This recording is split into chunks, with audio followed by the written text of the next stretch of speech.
Nação Garou apresenta leitura do capítulo introdutório de Brasil em Fúria. Capítulo introdutório: O Testemunho dos Invisíveis.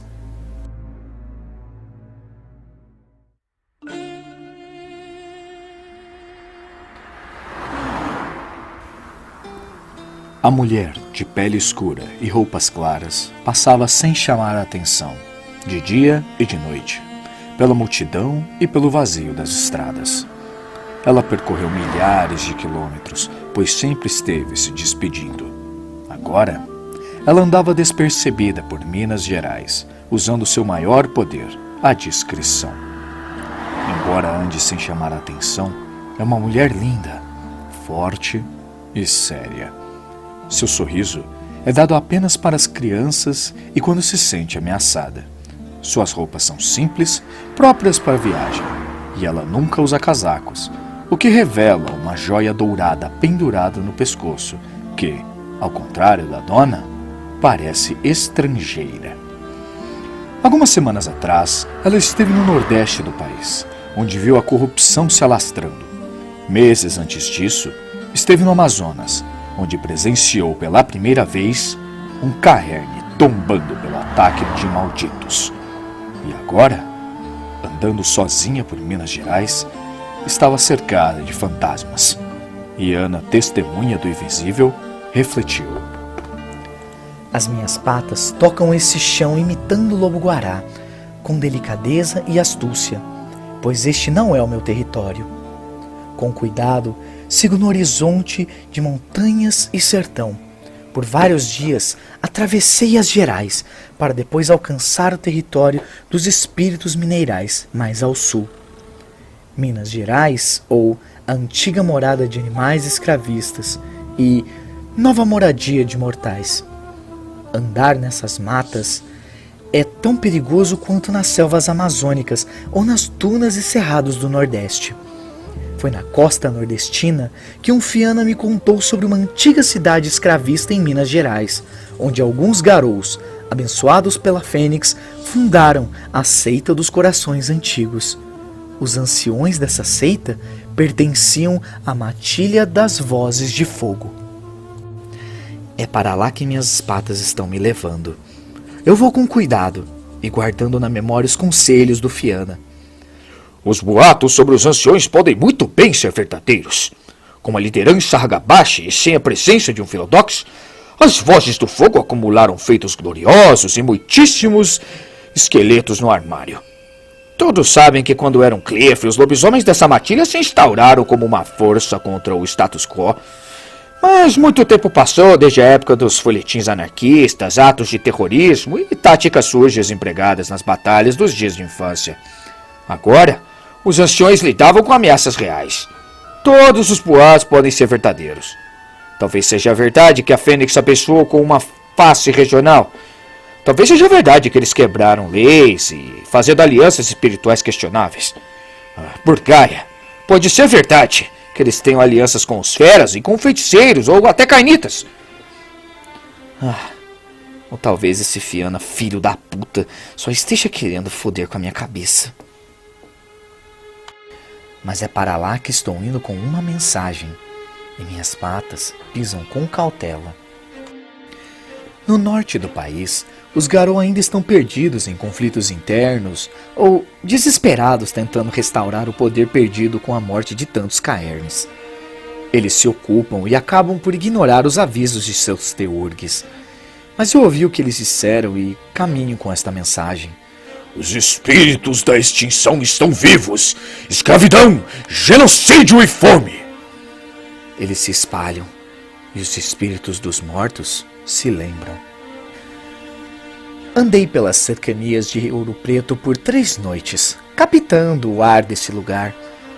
Nas pedras e nas igrejas senti as amarras da Weaver, e no chão senti o cheiro de sangue, como se ali a história tivesse se lavado. Senti o frio entrar no meu peito e se transformar em apreensão, pois ainda assim existem muitas pessoas por aqui. Se ao menos soubessem em cima do que fizeram as próprias casas. Mas sem dúvida, há gnose por aqui. Eu sinto a face de Gaia com uma cicatriz, já bastante recuperada. Durante 3 noites, esperei nos limites da cidade, sentindo o lugar, me preparando para atravessar as divisas em direção ao pico do Itacolomi. Andando entre as pedras altas rumo ao caerne, ouço passos. São os fantasmas, porque quando olho para os lados não vejo ninguém. Talvez se lembrem de algum lugar ao caminharem, por onde viveram e morreram. Fecho os olhos e deixo que as amarras da Weaver se soltem atrás de mim. Levo meus sentidos para o outro lado e tento sentir. A primeira sensação é o cheiro de suor. Os passos estão mais claros também, arrastados, chutando poeira. São passos de um idoso. E logo em seguida, pisões estacados e rápidos, mas bem mais leves. Uma criança. Ao abrir os olhos, vejo negros escravizados, antigos fantasmas dessa cidade.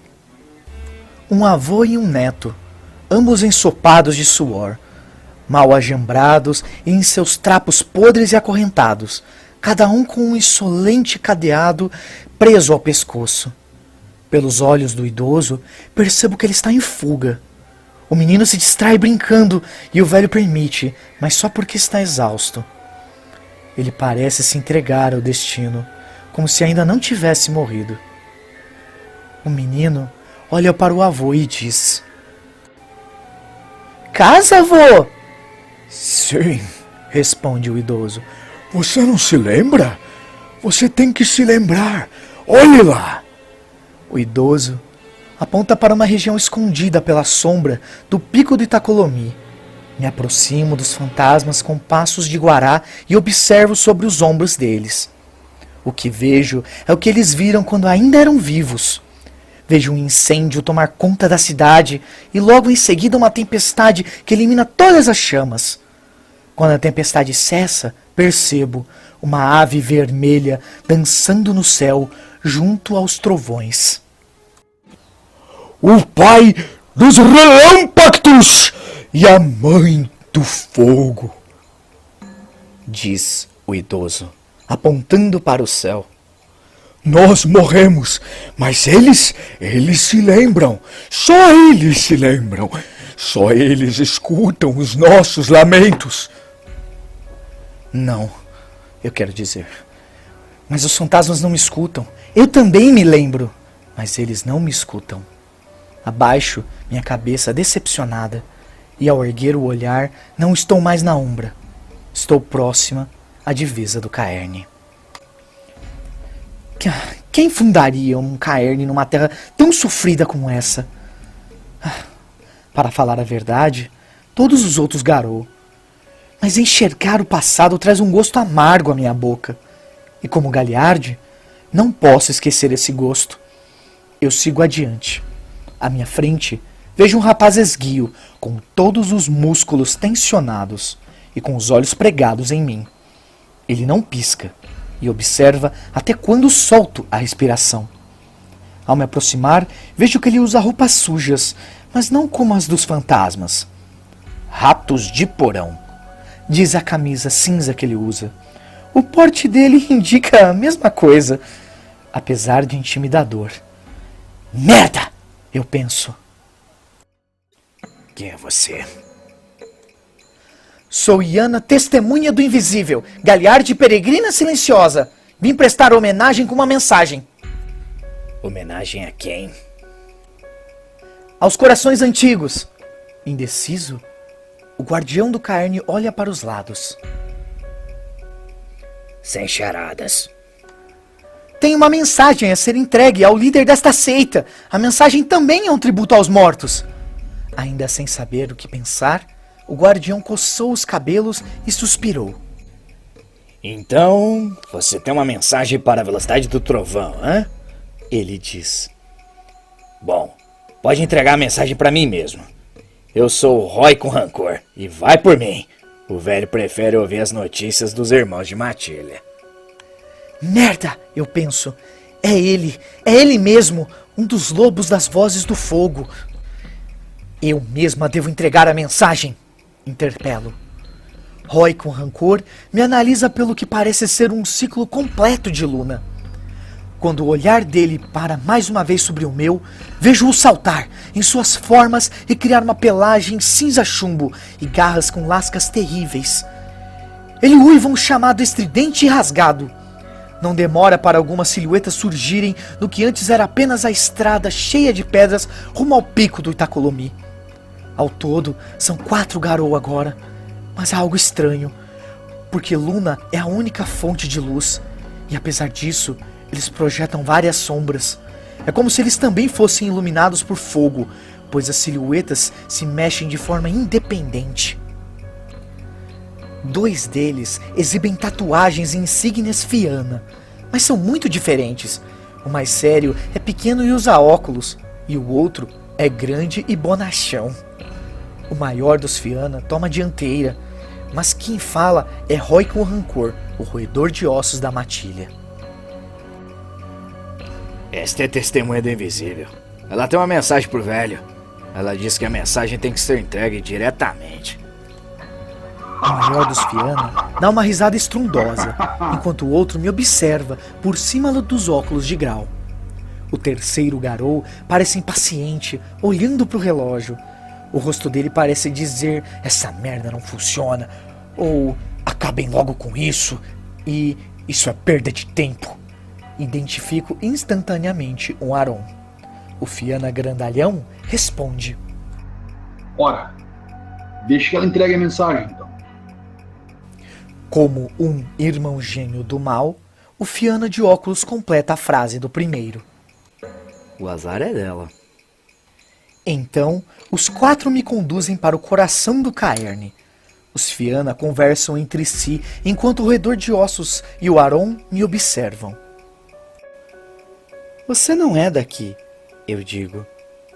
O Aron me olha com simplicidade, mas atenção. E como você sabe? Eu consigo identificar um estrangeiro facilmente. Peregrina silenciosa, né? Eu sou o Vingador da Weaver. O andarilho do asfalto. O que te trouxe até aqui? Ele me encara. Ora, o que mais poderia ser? Os espertos falam onde o poder está. E na verdade, a pergunta pertinente aqui é o que trouxe você até aqui. Levarei a mensagem diretamente ao seu alfa. Percebo o andarilho sorrir, e logo em seguida, os Fianna à minha frente se viram, ambos com o mesmo sorriso irônico. O azar é dela. Merda! Quando paramos de andar, estamos na parte alta do pico. Consigo ouvir o silvo solitário do vento cortando o horizonte, o crepitar de alguma fogueira e água que se espalha e goteja. Os pelos de meu braço se eriçam, tocando o poder do local. É um poder melancólico, pegajoso, mas pungente. É como o perfume doce de fruta apodrecendo. Essa é a gnose do local, pura, mas tocada de sofrimento. De forma solene, os Fianna erguem vozes transformando-as em uivos, enquanto passam para a forma crinos. O roedor de ossos e o andarilho do asfalto logo mudam de forma, unindo-se ao longo uivo de anúncio. Enquanto uivam, percebo que o crepitar do fogo fica mais alto, como se eu estivesse dentro de uma fogueira. Olho em volta para perceber que eles me transportaram para a penumbra, onde posso ver a água e o fogo. Perto do pico há uma cachoeira que parece bem mais caudulosa do mundo espiritual. E atrás da cortina de água, uma luz dourada e vermelha. É o coração do Caerne, uma caverna atrás de uma cachoeira, iluminada por um fogo absurdo. E próximas à fogueira, mais 3 Garou. Os que estão comigo atravessam a cortina d'água e eu os sigo. Ao chegar ao interior da caverna, estamos encharcados. Mas lá dentro, o calor da imensa fogueira seca nossos corpos e pelos. As paredes internas da caverna não têm apenas sombras dos Garou. Não. Para cada um de nós, há dezenas de sombras projetadas, e cada sombra tem uma forma diferente. Eu observo as silhuetas, lembrando dos fantasmas. Sinto que se eu fechar os olhos, também poderei ouvir suas vozes. Além dos que me conduziram até aqui, há mais 3 garou. Um deles é alto, esguio e tem porte de nobre. O olhar dele não traz sentimento algum. O segundo é selvagem na aparência, mas imbuído de paciência sobrenatural. O terceiro veste negro e contempla as chamas, mal dando atenção a mim. Eles discutiam. Claro, não é a primeira vez, portador da luz. Certamente você não está sugerindo que eu me esqueci, Fenrir. Eu estava lá. Eu também derramei sangue contra o Akoru. Sim, mas parece que a sua opção é sempre ficar esperando e pensando. O portador da luz encara o cria de Fenris sem raiva. A suprema arte da guerra consiste em vencer o inimigo sem ter que enfrentá-lo.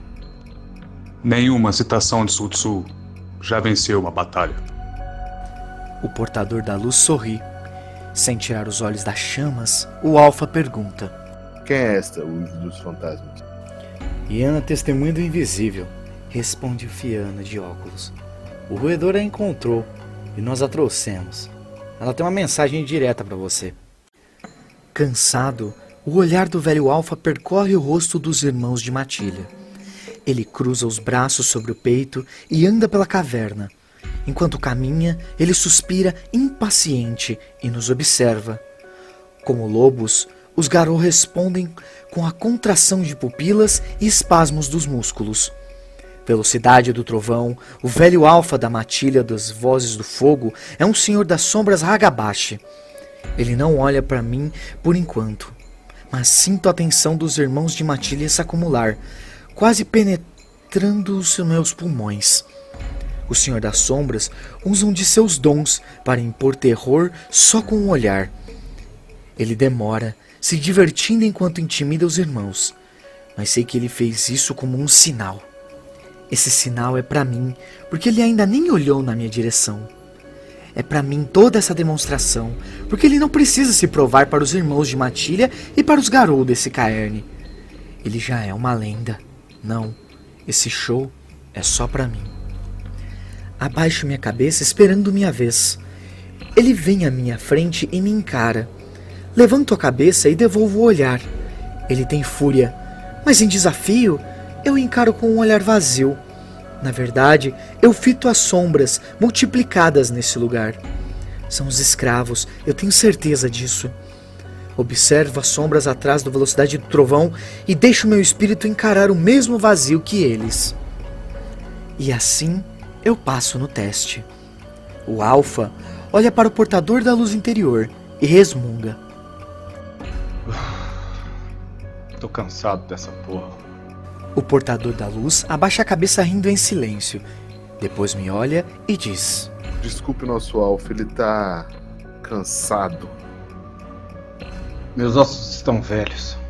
Toda lua agora alguém chega com uma nova mensagem secreta. Não bastassem os corvos. Mas diga logo, garota. Faça meu tempo valer a pena. Dou 2 passos em direção à fogueira. Abro minha mochila e meto a mão. Retiro o dorso oco e amassado de uma boneca Barbie, mutilada e enegrecida pela sujeira. Ela perdeu um braço e uma perna, mas ainda tinha os cabelos de fio de nylon. Quando ainda tinha os 2 braços, 2 pernas e um vestidinho verde, ela pertenceu a Tainara, uma menina do Amazonas. Antes da mensagem, faço a minha homenagem e pago o Oshiminage para os espíritos sofridos deste Caerne. Os anciões percebem a gnose que é despejada junto com o brinquedo da menina. A fogueira se acende, lançando fagulhas pelas paredes irregulares e exigindo mais espaço. Dentre as sombras multiplicadas, mais uma aparece, mais baixinha e delicada. Eu estava certa. Devorador de Lótus, o portador da luz e uivo dos fantasmas, o Fiana, observam a chegada de mais um espírito ao local, porque se entreolham e depois olham para mim. A mensagem que eu trago é um segredo. Esperei alguns segundos, mas nada desfez a poker face dos anciões. Merda! É melhor eu ser mais convincente. Eu respiro fundo. Golgol está desaparecido. Electra está desesperada. O Nordeste está infestado pela Wyrm e o Sul está recortado em facções. Os nossos primos se ressentem de nós e ninguém está dando ouvidos para eles. Eu abro os braços ao lado do corpo. Os mortos, eles falam. E as lendas contam que pelo fogo vocês conversam com eles. Puta que pariu! Estrondou Roy com rancor. Você disse que era uma Galliard, mas tá parecendo mais com uma Teurg? Lembra o que eu disse lá atrás, hein, ó? Sem charadas! Preste atenção. Ela não falou com charadas, falou? Você foi bem literal, não é mesmo, Yana? O cria de Fenris me pergunta, aproximando o enorme focinho cinzento de Crinos. A respiração dele é quente e perfumada por destilados. Velocidade do trovão ergue a cabeça tocando o queixo. Os Fianas se entreolham e ponderam. Enquanto o roedor de ossos e o andarilho do asfalto soltam exclamações de consternação. O portador da luz interior, por outro lado, olha para muitas garras. O devorador de Lotus percebeu que a fúria de muitas garras cresceu. Por quê? Mas antes que eu possa formular uma resposta, o portador da luz diz: Muitas garras estava certo. A hora de estudar o inimigo chegou ao fim. Se é mesmo verdade que Golgol Presas I está desaparecido, é porque o palco está formado. Sim. Mas antes disso, explique, Ana. Por que uma peregrina silenciosa devota ao Guará se preocuparia em alertar as seitas ao redor do Brasil sobre o desaparecimento de um cria de Fenris? Filho da puta! Ele sabia que eu estava vindo. Já deve saber que estive em várias seitas antes de pisar aqui. Pelo jeito, esse senhor da sombra já sabia até de Golgol. E estava só esperando alguma confirmação. Todos olham para mim. Desde que Golgol desapareceu, Electra Dama das Armas assumiu a liderança da seita do Coração Oco. Ela conseguiu guardar segredos sobre o desaparecimento de Golgol enquanto buscava aliança com os Uktena e até com os Balan.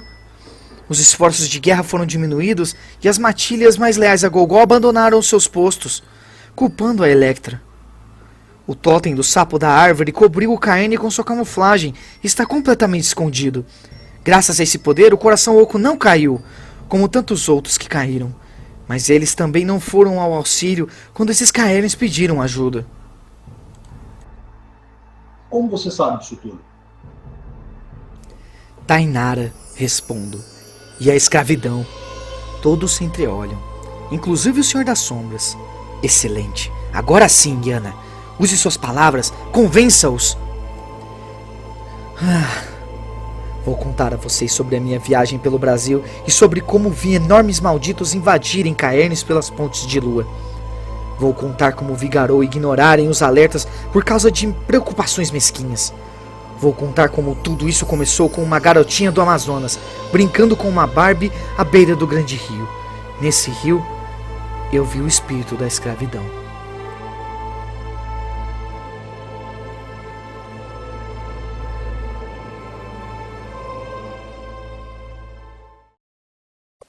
Créditos do trabalho da leitura do capítulo introdutório de Brasil em Fúria. Brasil em Fúria, desenvolvido por Matheus Chocos Veloso e Pedro Ribeiro Nogueira. Escrito por Pedro Ribeiro Nogueira. Editado por Matheus Chocos Veloso. Diagramação, Rafael Schock. Imagens, Rafael Trilhado Vento, Figueiredo, Diego Gregório, Felipe Pride Grau, Indy Corvinho Medeiros e Storyteller Vault. Agradecimentos especiais para a Matilha do Garowcast, Alan, CJ, Pena, Dentinho, Pride, Sussurros, Gelo, Ariana, Corvinho. A todos os nossos ouvintes, em especial Nicolas, Trilha do Vento, Rodrigo Frequente, Mokepon, Tiago, Matilha da Sombra do Vento, Matilha da Kombi, Glyson, Carol Moura, Marco André, ao RGT, Folha de Outono, Ideos, e ao Nação Garou das Antigas, aos companheiros de mesa, D Menor, Batutinha e o War Pigs, a Matilha do Pássaro Preto, Capitão Planeta, Hélios, Luna e Gaia. Texto lido, narrado e editado por Linkiel Redlink.